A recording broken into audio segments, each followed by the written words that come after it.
floor for their question. Yan, ready na ba kayo, guys? Ready na sila, ayan. Wala munang kaba for today. Chill lang tayo. Pero eto na. We have Rachel Siazon from PEP. You may ask your questions now po. Hi, good afternoon. My question is for Karil and Sir Louie. Siguro, what's your best tip for the contestants in terms of their preparation and how are they gonna leave an impact on the day of their performance? Leave an impact, no? Everyone has competed more than one time here. I think hindi talaga sila pwedeng mag-give up eh. Kung ano man yung kailangan nilang isipin for that day, isipin nyo, you will be your own worst enemy. So, befriend yourself. Take yourself out on dates. Yung mga ganyan, di ba? Ngayon naman, kahit papaano, ang dami na online on how to get rid of the nerves, di ba? The anxiety. So use those tools and those exercises. Kasi they do work, di ba? Be inspired. Ano ba nag-i-inspire sa'yo? Ano ba yung unang nagpakilig sa'yo the first time you stepped on that TNT stage? Magbalik tanaw kayo habang nandito kayo.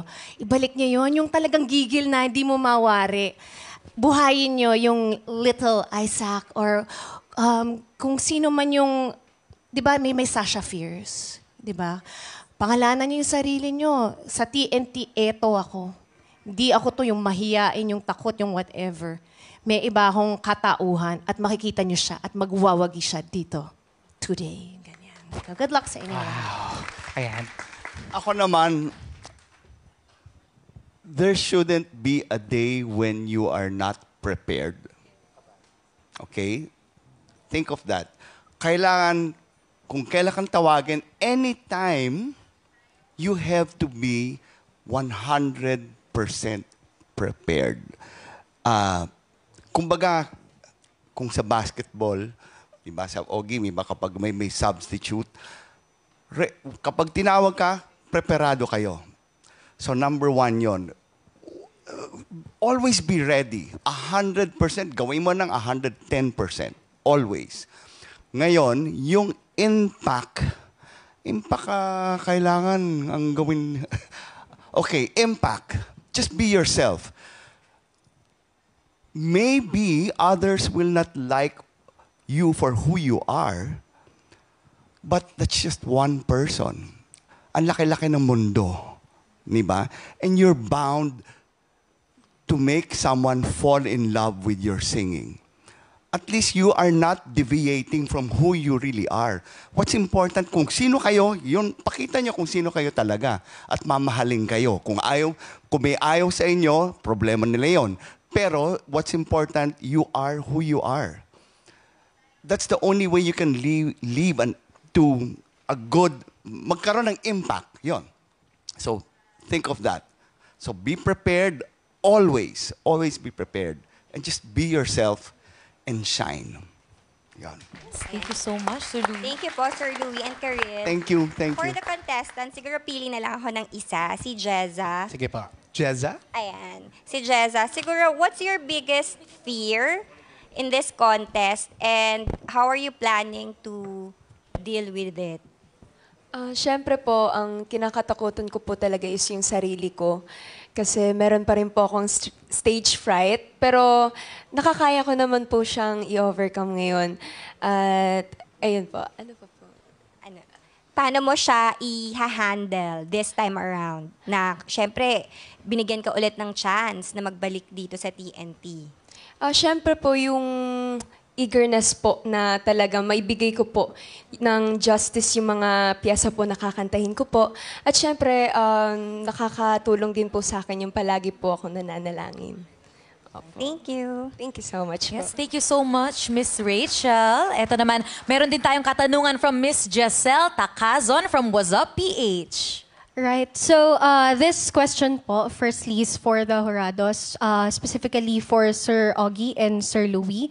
So the question that I have is, personally po, for you, how does this show, or specifically this segment, which is Tawag ng Tanghalan, has helped in terms of making an impact or shaping the music industry in terms of discovering new, of course, talented people like them? Hi.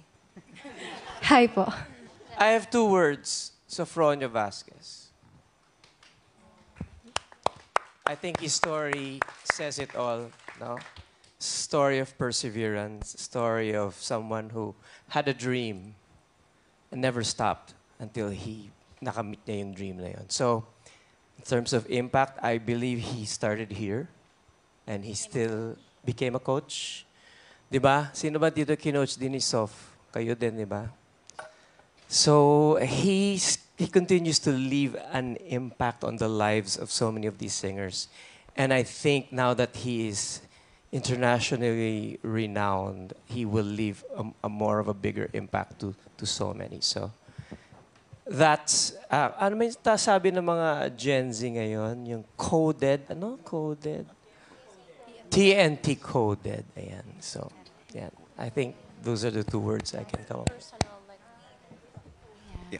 I'm sorry, can you repeat the question? To make it short po, how does this show, specifically the Tawag ng Tanghalan, has helped making an impact or shaping the music industry, of course, in terms of discovering new talented people like them? Well, number 1, I think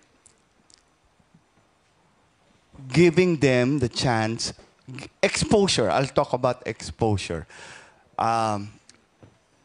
For people to watch them, okay, and to be heard because of TNT. Because of TNT, they are exposed. They can be watched on television, on a computer. Exposure that's a big thing. It gives them confidence. It makes people know who they are. It makes them shine. Because madidinig, ay, si ano pala to, si Isaac or si Enzo. They put the voice and the face together. So this is what TNT did. Even for me as a jurado, I mean, I'm a musical director, songwriter, but because of Tawag ng Tanghalan and Showtime, I'm very grateful that they put the name and the face together. So para akong contestant din. Alam mo yun? So parang, kaya nagkaroon ng impact ng konti. Ngayon, when I work, si Louie Ocampo yan, o si ganyan-ganyan. So, that's my... Thank you. Thank you so much for that, Sir Augie and Sir Louie. Now, for the rest backers, I will choose one as well din po. Maybe I'll choose Dylan. Yes, Dylan. Dylan. Ayan. Right. So, Dylan, for you, how is your experience so far in this show had changed you personally as an artist? Can you repeat the question? Yeah, sure. How did this experience that you had so far in this show had changed you as an artist? Simula po nung sumali po ako dito, nung nakita ko po yung sarili ko po online na kumakanta, parang dumagdag po siya sa confidence ko na, Dylan, kaya mo pala to. Yun po, dumagdag po siya sa confidence ko and yun po yung nag-push sa akin para po mag-practice pa po ako at mag-improve. Thank you. Thank you so much. Thank you. Thank you so much. Galing naman sumagot ni Dylan. Totoo. Thank you, Miss Jessel. Thank you po from What's Up PH. And now, the mic is yours, Sir Alan Sangkon from Stars Photog. Hello po. Congratulations everyone for being a part itong Grand Dress Back. And to the judges po. Tanong ko lang kay Sir Augie sa kay Karil.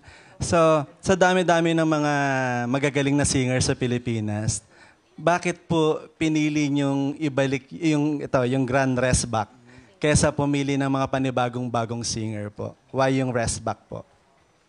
Yung apoy nga nila eh. I think one of the biggest things talaga na nakikita ko sa grupong to, and sa pagpanood ko kanina, ang daming nanumbalik na memories. Ang galing ng pangarap, ano? Kahit anong talo, hindi mo siya mapapatay. At sila yung testament sa ganun. And I think, dahil marami sa kanila nakasalamuha ko talaga pagkatapos nilang umalis dito, like, naririnig ko rin yung mga kwento nila. And it's sad because when you lose, you have to feel sad. But you get back up and you move on. And that is, di ba, the human spirit. Yun talaga yung dapat nating sineselebrate. And why not put them all on the same stage? Kasi ito yung favorite part ko in any season. Rest back baka na. Ito na, talaga. Ang sarap mapanood eh. Sa panahon na mahirap, talagang sila yung ganyan dapat, ganyan tayo. They are people to be idolized and recognized and given yet another chance, if they will take it, because we celebrate them every time they are on stage. So they are so worthy of our love and attention. Thank you. Sir Ogie? I have 2 words. Tapos na yung tuya. Tapos na ba yan? Hindi. Sorry, lagi kong babalikan si Soft, no? Kasi siya ay isang ehemplo ng isang restbacker. Diba? Rumesbak siya sa ibang bansa. Diba? Doon siya nakipagsapalaran. Doon siya lumaban at nagwagi. I think aside from the humongous talent that all of you have, which is given, a lot of people kumakapit din sa istorya nila. Diba? Yung kung saan sila nanggaling, yung journey nila. So Fronio's journey is an example na kinapitan ng lahat ng madlang people. And ang exciting na panoorin yon. Babalik kayo. Saan kayo nanggaling? Ano na ba ang mga nangyari sa inyo pagkatapos ng inyong short journey sa TNT or sa The Clash or kung saan man? Ano na ba ang mga nangyari sa inyo? Ano ang bit-bit ninyo ngayon na meron tayong bagong patimpalak? Eto, sorry, meron lang akong babanggitin. You know, one of the greatest, perhaps the greatest singer that I know is my wife.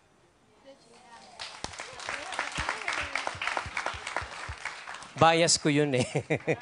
Kahit biased ako. But for someone who is with her every day, I see that, I call it the beautiful struggle.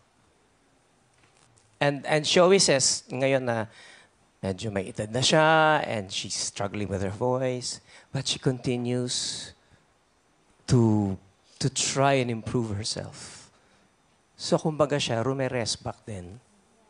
Bumabalik pa rin siya. And it's just sa pag-jogging. And it's just because of the sheer love of wanting to perform. Isn't that a great story? So, I wish that upon all of you.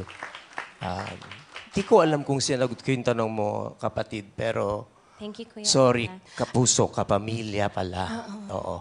But, Ako din, shoutout ko rin yung favorite singer ko, Yael. Ay, grabe. Pati mama ko pala. Mama mo. Tsaka yung mama ko. At tsaka yung kapatid ko pala, si Zia din. Ayan, ang dami pala. Ikaw na rin. Ako na rin. Ikaw rin. Sir, ano yung second word? Joke lang po.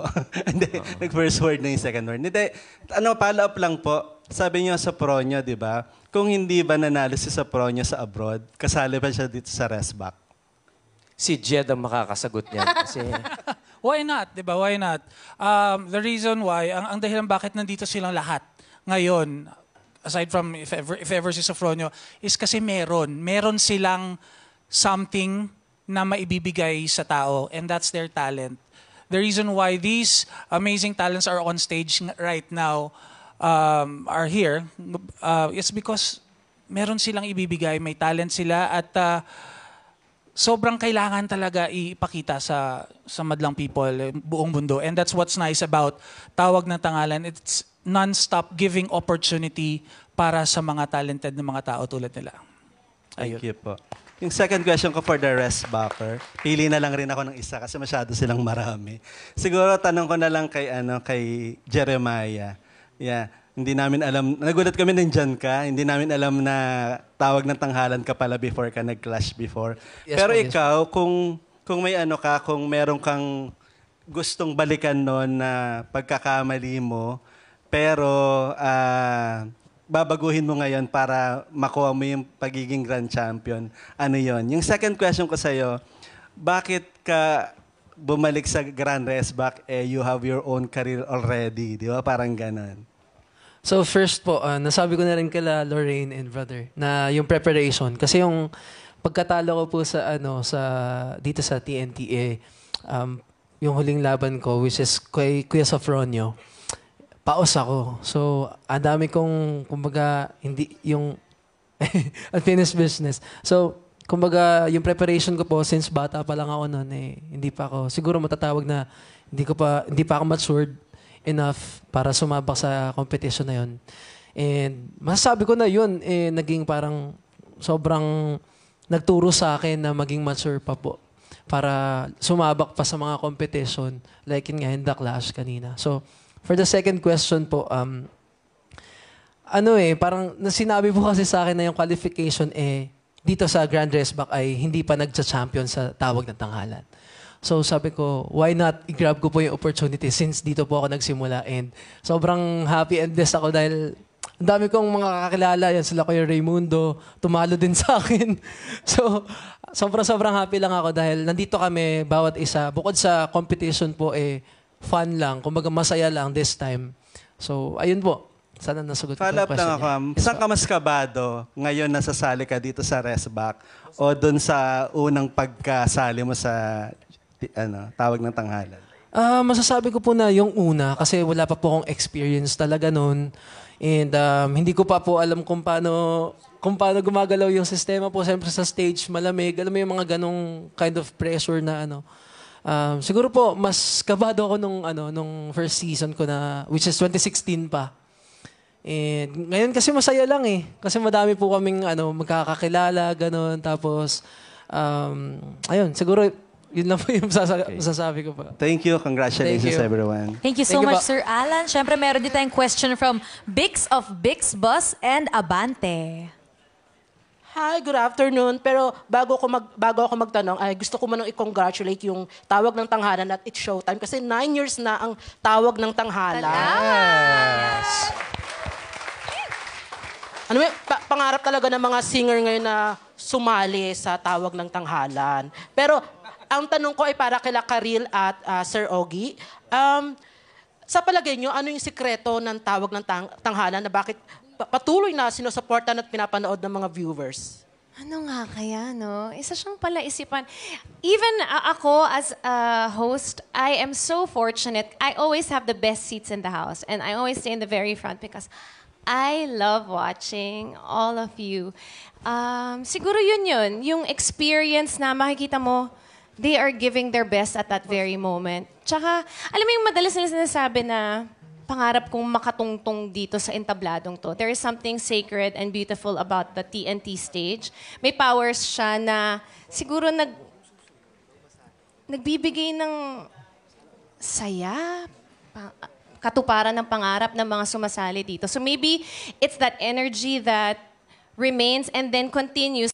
Na-inspire kayong isa na naman sa barangay nyo, tapos nakita nila na represent nyo ang barangay nyo, at sila ngayon nakita nila, ay kaya niya, kapitbahay ko yan kaya ko rin. So ngayon, nagko-continue siya na nagko-continue. Siguro kaya siya palakas ng palakas at hindi pa rin siya natatapos. Dahil nga, meron yung iba, may unfinished business. Yung iba naman, meron silang natulungan na magkaroon ng bridge para sa pangarap nila.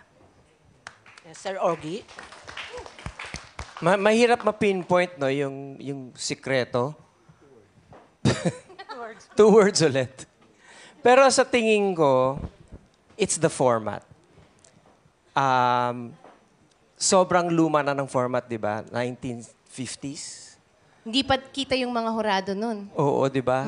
Yung concept na may gong, noong araw, inaabangan talaga yan nung mga panahon ni Sa Sir Boda Bill, Louie. tinatanggal yung mga performers sa stage. Oh, hinuhook. Oo, Ah, may diba? hinuhook. So, I think that yung concept na yon, ang tagal-tagal na niyan, halos parte na ng kultura Pinoy na natin. Pinoy. Di ba? So, I think, in-embrace talaga yan ng Madlang People. I also really want to commend the production, ng ating producers, the writers. Sila yung mga nag-iisip niyan the think tanks behind the cameras, our director, di ba? And of course, it's all watched sa isang show na tinatawag na It's Showtime. Come on. Di ba? Saan ka pa? So, palagi ko yun ang sikreto. Palagay ko yan ang sikreto. Kami yung mga hurado, sino ba naman kami?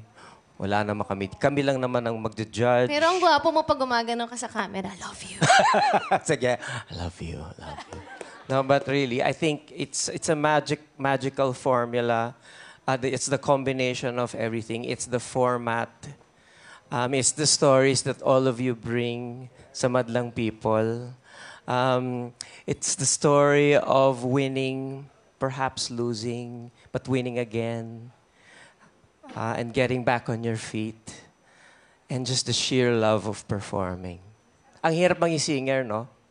Ang hirap, pero ang sarap. Diba? Ang hirap, pero ang sarap. Yun. Tinuri nga naman ang Pilipinas na haven ng pinakamagagaling na mga awit sa buong mundo, di ba? Kung kaya kayo talaga, ika nga ni Sir Jed, ay salang-sala. Excited kami. Bong girls.